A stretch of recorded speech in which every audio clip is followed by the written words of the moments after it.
Hey guys, welcome back the channel. I hope सभी अच्छे होंगे। तो यार, आज हम लेकर आए हैं आपके लिए एक ऐसी हॉरर मूवी जिसको भूत भी देखकर डर जाए। तो मूवी की शुरुआत में आकाश से गिरता हुआ एक उल्कापिंड दिखाई देता है, जो कि एक अपार्टमेंट में जा गिरता है और उस उल्कापिंड में से एक मकड़ी निकलती है। और वहीं इस अपार्टमेंट में रहने वाली एक छोटी सी लड़की हिटा इसे देखकर अपना पालतू बनाकर रखने के बारे में सोचती है। वह इसे एक कांच की बोतल में रखती है और हर दिन इसे कीड़े पकड़कर खिलाती है और ये मकड़ी पलक झपकते ही उस कीड़े को साफ कर देती है। हीटा फोटो लेकर मकड़ी की प्रजाति के बारे में सर्च करना चाहती है, लेकिन अजीब बात यह है कि इंटरनेट पर इस तरह की मकड़ी की प्रजाति की कोई जानकारी नहीं है। इस मकड़ी के शरीर पर अजीब से पैटर्न बने हैं, इसलिए हीटा इसका नाम ब्लैक डी रखती है। समय बीतने के साथ ब्लैक डी तेजी से बढ़ने लगती है। हीटा के डाले कीड़े अब उसे संतुष्ट नहीं कर पाते। रात में जब हीटा सो जाती है तो ब्लैक डी बोतल का ढक्कन खोलकर बाहर निकलती है और वेंटिलेशन पाइप से होते हुए मकान मालिकिन, जो कि एक बूढ़ी औरत है, उसके घर में पहुंचती है और पिंजरे में बंद उसके तोते पर उसकी नजर पड़ती है। और फिर क्या होने वाला था? अरे भैया, खा गई तोता। अगली सुबह बूढ़ी औरत को अपना तोता मरा हुआ मिलता है।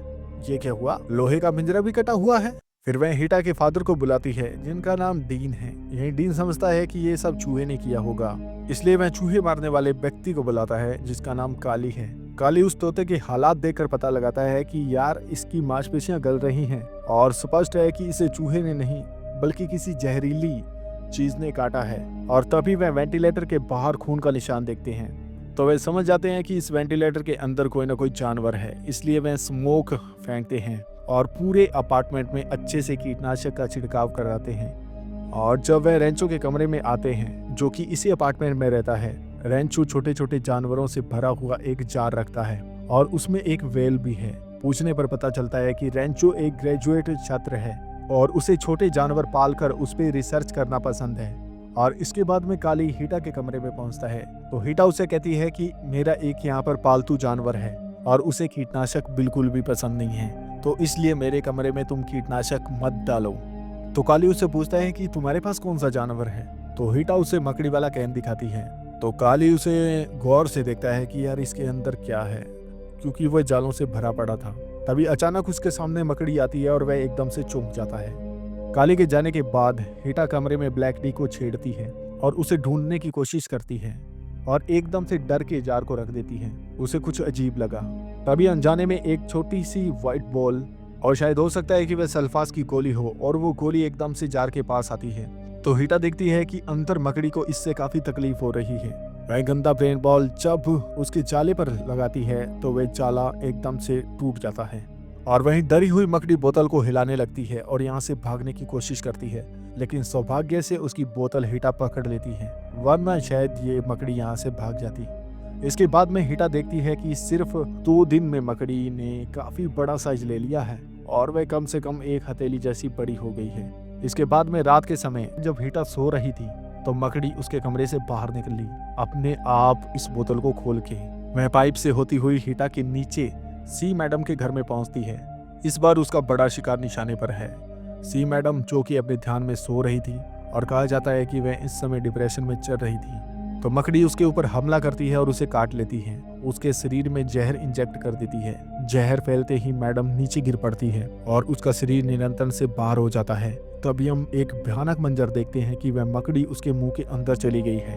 वह शरीर के अंदर उसे काटते हुए पेट से बाहर निकलती है और बोतल में वापस चली जाती है। अगले दिन हीटा देखती है कि मकड़ी अब बड़ी हो चुकी है। अब वह कांच की बोतल में रह नहीं पाएगी, इसलिए वह ऊपर रेंचो के पास जाती है और कहती है कि मुझे कांच का बड़ा जार चाहिए, क्योंकि मुझे अपनी पालतू मकड़ी को रखना है। लेकिन रेंचो को पता चलता है कि यह मकड़ी बेहद दुर्लभ है, क्योंकि ये कुछ ही दिनों के अंदर बहुत बड़ी हो गई है। रेंचो इसे अपने पास रखना चाहता है। वह हीटा को कहता है कि कोई बात नहीं, मैं तुम्हें जार दे दूंगा, और उससे झूठा वादा करता है और उसे एक बार टाल देता है। इसलिए वह हीटा के फादर को बता देता है कि तुम्हारी लड़की एक बहुत ही खतरनाक जानवर को अपने घर में पाल रही है और हो सकता है कि तुम सभी घर वालों को इससे नुकसान हो सकता है। तो इसके बाद में डीन अपनी बेटी को कहता है कि तुम्हें इतना खतरनाक पालतू जानवर अपने घर में नहीं रखना चाहिए और मैं इसे अपने घर में कभी बर्दाश्त नहीं करूंगा। लेकिन हीटा भी काफी जिद्दी थी। वह मानती है कि मकड़ी उसकी हर एक बात को समझती है, वह खतरा नहीं है। वह डीन से झगड़ा करके यहाँ से चली जाती है। दोपहर के अंदर डीन अपने वेंटिलेटर को ठीक कर रहा होता है। तभी सी मैडम का कुत्ता एकदम से वहां से निकलता है और जिसे देखकर वह डर कर नीचे गिर जाता है और उसे समझ नहीं आता कि यार ये कुत्ता यहाँ पर कैसे आया। फिर भी वह कुत्ते को गोद में लेता है और सी मैडम के दरवाजे पर दस्तक देता है। और अजीब बात कि वह कई बार बुलाता है लेकिन अंदर से कोई जवाब नहीं मिलता। सौभाग्य से डीन इस अपार्टमेंट का मैनेजर है, इसलिए उसके पास बैकअप चाबी है। वह बैकअप चाबी से दरवाजा खोलकर अंदर जाता है। दरवाजे पर ही कमरा बिखरा पड़ा है, जमीन पे खून के धब्बे हैं और आखिरकार बाथरूम के अंदर सी मैडम की लाश मिलती है जो कि काफी बुरी हालत में होती है और लगता है कि इन्हें नोच नोच कर खाया गया है। पुलिस को बुलाने पर मौके पर पुलिस को कोई सबूत नहीं मिलता। साथ ही सी मैडम काफी डिप्रेशन में थी, इसलिए पुलिस वाले सोचते हैं कि उन्होंने शायद सुसाइड कर लिया होगा। और ऊपर रेंचो इस मकड़ी को पालते हुए उसे काफी खाना खिलाता है और वह थोड़े से समय के अंदर एक विशाल एलियन मकड़ी बन जाती है। बस जरा सा जोर लगाते वह कांच के टैंक को चूर चूर करके यहाँ से भाग जाती है। और दूसरी तरफ देखते हैं कि वह बूढ़ी औरत जो मकान मालिक है उसकी बिल्ली गायब हो जाती है। वह अपनी बिल्ली को आवाज लगाते हुए एक वेंट पाइप के पास पहुंचती है और देखती है कि वहां से कुछ अजीब आवाज आ रही है। वह टॉर्च लेकर वेंट के अंदर देखती है। वह जब थोड़ा सा अंदर जाती है तो टॉर्च खराब हो जाती है और फिर वह अपनी बिल्ली को ढूंढने के लिए जेब से माचिस निकालती है और तीली जलाती है। और तभी अचानक उसके सामने बड़ी सी भयानक मकड़ी प्रकट हो जाती है। बुढ़िया कुछ कर पाती इससे पहले वह उसे घसीट कर अपने घोंसले में ले जाती है और लपेट देती है। और इसके कुछ देर बाद मकड़ी हीटा के घर में पहुंचती है, लेकिन वह हीटा पर हमला नहीं करती। अब डीन और उसकी वाइफ यानी कि उसके माँ बाप खतरे में है। मकड़ी छत से हमला करती है। डीन को जब ये सब पता चलता है तब तक बहुत देर हो जाती है। उसका जहर उसकी नसों के अंदर चढ़ जाता है और वह हिल भी नहीं पाता। उसके मुंह से अजीब सी झाग निकलने लगती है। लेकिन उनकी किस्मत की सौभाग्य से मकड़ी ने अभी अभी पेट भर रखा था और वह भूखी नहीं थी और वह डीन की वाइफ को लपेट कर घोंसले में घसीट ले जाती है। डीन मकड़ी के जाने के बाद हीटा से मदद मांगना चाहता है, लेकिन उसके मुंह से एक भी आवाज नहीं निकलती।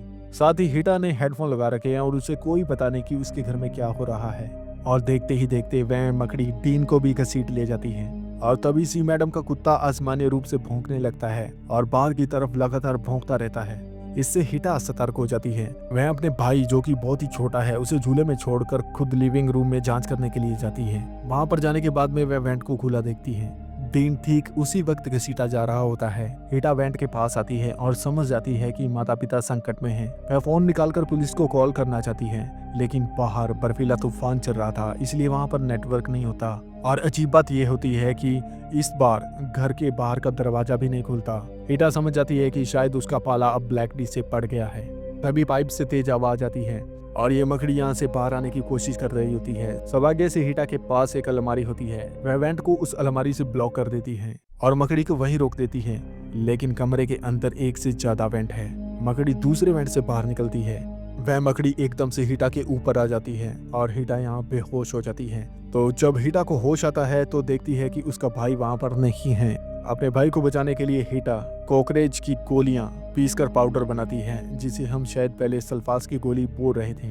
वह बोतल में डालकर पानी में मिलाती है और वाटर गन में भरती है और मकड़ी को भगाने के लिए हीटा उस पाइप के अंदर घुसती है और पाइप में चलते हुए छिड़काव करती है। उसी दौरान वह दादी के कमरे में पहुंच जाती है और वह वहां जाकर हैरान हो जाती है कि आखिर मकड़ी ने दादी पर हमला क्यों नहीं किया। तभी उसे पता चलता है कि दादी के कपड़ों में कॉकरेज की महक आ रही है और वह समझ जाती है कि ये मकड़ी कॉकरेज और उसकी दवा से बहुत ज्यादा डरती है। इसलिए वह दादी के कमरे में सारी कॉकरेज की गोलियां पीसकर पाउडर बनाती है और बोतल में घोलती है और बैग में भर लेती है। और अब वह मकड़ी से मुकाबला करने के लिए उसके घोंसले के पास जाती है। जाने से पहले हीटा दादी को कहती है कि अगर सिग्नल आए तो पुलिस को कॉल कर देना। फिर कॉकरेज का घोल खुद पे डाल लेती है और तभी हम देखते हैं कि घोंसले के अंदर डीन में जहर का असर कम हो गया है और उसे होश आ गया है और वह चिपचिपे जाल से छुटकारा पाने की कोशिश कर रहा है। तभी अचानक उसकी आवाज हीटा सुन लेती है। वह इस आवाज का पीछा करते हुए वहां पर पहुंचती है। अंदर डीन मिलता है। अंदर घुसकर हीटा कॉकरेज का घोल डीन के ऊपर डालती है, जिससे कि जाले हट जाते हैं। और इसके बाद में डीन अपने बेटे के रोने की आवाज सुनता है। वह बेचैन होकर उसे जोर से पुकारता है और ये आवाज पाइप में गूंजती है और मकड़ी तक चली जाती है और मकड़ी यहाँ पर आ जाती है और ये दोनों उस मकड़ी से डरकर कचरे डालने वाले बेसमेंट में गिर जाते हैं। अब मकड़ी उनके पीछे पीछे है। हीटा हालात देखकर हिलती नहीं। मकड़ी हमला करने वाली होती है। तभी डीन कॉकरेज का घोल उसके ऊपर छिड़कता है और इससे मकड़ी को काफी तकलीफ होती है और मकड़ी यहाँ से भाग जाती है और एक बार उस पाइप से बाहर निकल जाती है। और दूसरी तरफ नेटवर्क आने पर दादी पुलिस वाले को नहीं बल्कि उस कीटनाशक वाले आदमी को बुला लेती है और फिर यहाँ पर कीटनाशक विशेषज्ञ काली आता है।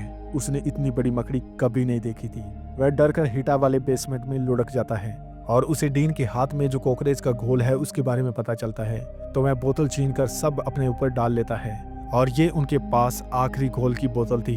इसके बाद काली बेहद घमंडी हो जाता है और सोचता है कि मकड़ी उसका कुछ नहीं बिगाड़ सकती और एक गन से उसके ऊपर बार बार हमला करता है। काली चलाते हुए मकड़ी की दिशा पर अंधाधुंध गोलियां चलाता रहता है और अस्थायी रूप से मकड़ी भाग जाती है, लेकिन गलती से एक फायर स्पिकलर को फोड़ देता है और पानी गिरने लगता है। पानी की वजह से सबके शरीर के कॉकरोच का घोल धुल जाता है। मकड़ी तुरंत काली के ऊपर अपना जाला फेंकती है और उसे अपनी तरफ खींच लेती है और घसीटते हुए पाइपलाइन के अंदर ले जाती है और उसे फाड़ डालती है।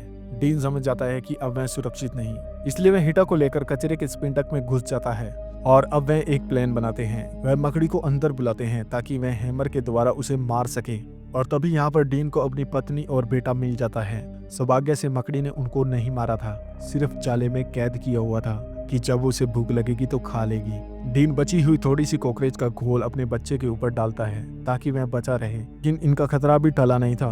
मकड़ी यहाँ पर आ गई और अंदर घुस रही थी, लेकिन मकड़ी को नहीं पता था कि इन्होंने अपना जाल बिछा रखा है। मकड़ी चैनल में घुसते ही डीन ने स्विच दबा दिया और तभी हैमर चलता है और मकड़ी उसके नीचे दबकर मर जाती है और इसी के साथ डीन अपनी फैमिली को बचा लेता है। तो आपको ये मूवी कैसी लगी कमेंट बॉक्स में जरूर लिखिएगा। तो मिलते हैं फिर नेक्स्ट वीडियो में, तब तक के लिए गुड बाय। वीडियो अच्छी लगे तो वीडियो को लाइक एंड चैनल को सब्सक्राइब कर देना यार। Thank you.